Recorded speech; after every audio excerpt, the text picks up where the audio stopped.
रोज सुबह दोस्तों news channel पे एक खबर आपको जरूर दिखाई जाती है कि रुपये ने नया लो लगा दिया है। आज रुपया फिर कमजोर हुआ है। $1 के सामने रुपया 79 रुपीज हो चुका है। इसका मतलब क्या है कि रुपया एक्चुअली बढ़ता गिरता क्यों है, और जब ये बढ़ता गिरता है तो इसका असर किस चीज पे होता है, कौन से ऐसे सेक्टर है जो रुपये के बढ़ने गिरने की वजह से बेनिफिट पाते हैं। तो ये वीडियो में दोस्तों ये कंप्लीट जानकारी आपको इस वीडियो में मिलने वाली है। एक बहुत ही छोटा लेकिन पावरफुल वीडियो होने वाला है। इकोनॉमिक्स के कुछ कॉम्प्लिकेटेड कॉन्सेप्ट बहुत सिंपल लैंग्वेज में आपको समझाऊंगा। अगर आप ये समझ जाते हो ना, तो अगली बार जब भी टीवी पे देखोगे कि रुपया वीक हो चुका है, रुपया स्ट्रांग हो चुका है, आपको फौरन समझ में आ जाएगा कि कौन से ऐसे सेक्टर्स हैं या कौन से ऐसे स्टॉक्स हैं जिस पे इसका असर होने वाला है।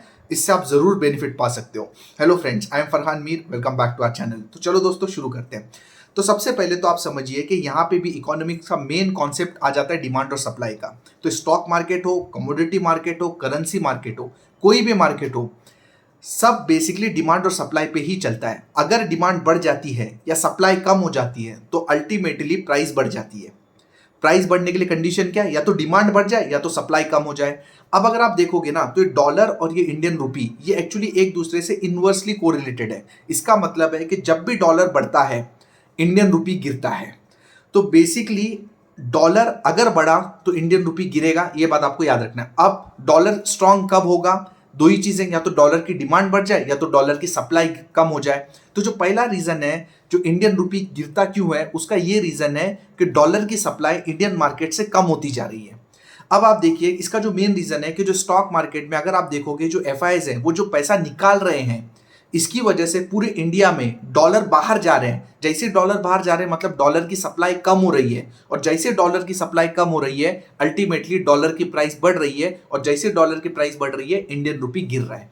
तो ये सबसे बड़ा वजह है इसका कि डॉलर इंडिया से बाहर जा रहे हैं, जिसकी वजह से इंडियन रुपी स्ट्रांग हो रहा है। अब अगर आपको इसका उल्टा करना है, इंडियन रुपी को स्ट्रांग करना है, तो सिंपल सी बात है, जो एफआईएस हैं जब ये लौटेंगे और जब ये पैसा इंडियन मार्केट में वापस डालेंगे तो इंडिया में डॉलर बहुत ज्यादा हो जाएंगे, और जैसे डॉलर बढ़ेंगे उनकी सप्लाई बढ़ जाएगी तो अल्टीमेटली उनकी वैल्यू गिर जाएगी, और जैसे वो गिरेगी इंडियन रुपी स्ट्रांग हो जाएगा। ये तो पहला पॉइंट हो गया। और दूसरा पॉइंट जो आप देखोगे, तो जो भी चीजें इंडिया इंपोर्ट करता है अगर उसकी कीमतें महंगी हो जाएं तो अल्टीमेटली रुपी वीक हो जाता है। इसका क्या मतलब है? इंडिया देखिए, जैसे मैं आपको एग्जांपल दूं, क्रूड ऑयल।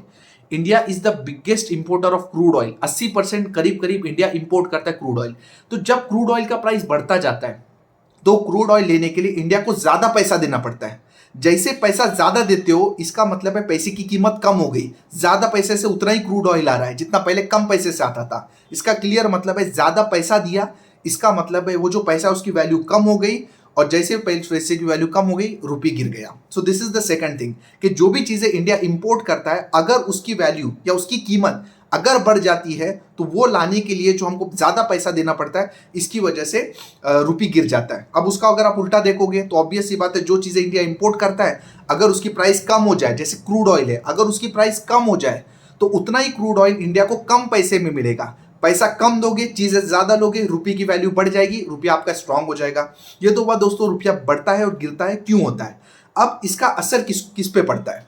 तो सिंपल सी बात है, अगर आपका रुपया वीक होता है तो आपको इंपोर्ट करने के लिए ज्यादा पैसा देना पड़ता है।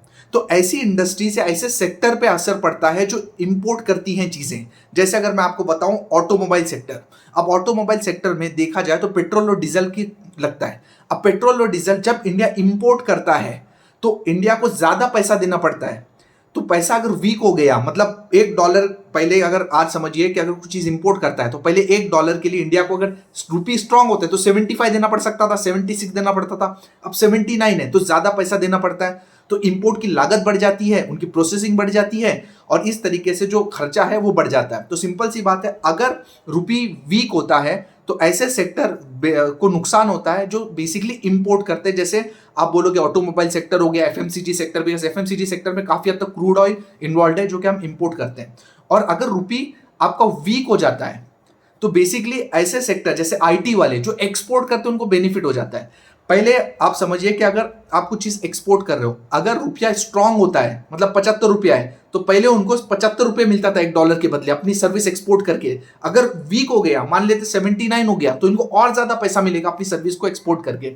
तो इन शॉर्ट आप समझिए, अगर रुपया वीक होता जाता है तो हम जो जो चीजें इंपोर्ट करते हैं या जो रॉ मटेरियल, ऐसी इंडस्ट्रीज जो इंडिया में इंपोर्ट करती है जहां पे रॉ मटेरियल यूज होता है, वो इंडस्ट्रीज को प्रॉब्लम है। जैसे आप ऑटोमोबाइल देखोगे या एफएमसीजी देखोगे। और अगर आप रुपया स्ट्रांग होता है, रुपया वीक होता है, तो जो जो सेक्टर एक्सपोर्ट करते हैं उनको बेनिफिट होता है, क्योंकि उनकी वैल्यू, उनको जो पैसा मिलता है वो ज्यादा मिलता है। उसमें देखोगे तो आप आईटी आ जाता है, फार्मा आ जाता है। सो that's it for this video. मैंने काफी, मुझे ऐसा लगता है काफी डिटेल में समझाने की कोशिश की है कि रुपये का असर कैसे होता है। तो अगर आपको वीडियो पसंद आए तो एक लाइक जरूर कीजिए। अगर आपको इससे कुछ भी बेनिफिट हुआ होगा तो इस वीडियो को अपने दोस्तों के साथ जरूर शेयर कीजिए। और आप चाहते हो कि ऐसा कंटेंट मैं और बनाऊं और आप ऐसा कंटेंट देखना चाहते हो तो सब्सक्राइब कीजिए और उसके बाजू में जो बेल आइकन है उसको दबा दीजिए ताकि नोटिफिकेशन आपको मिलती रहे। So that's it for this video. Wish you all the best. Take care. Thank you.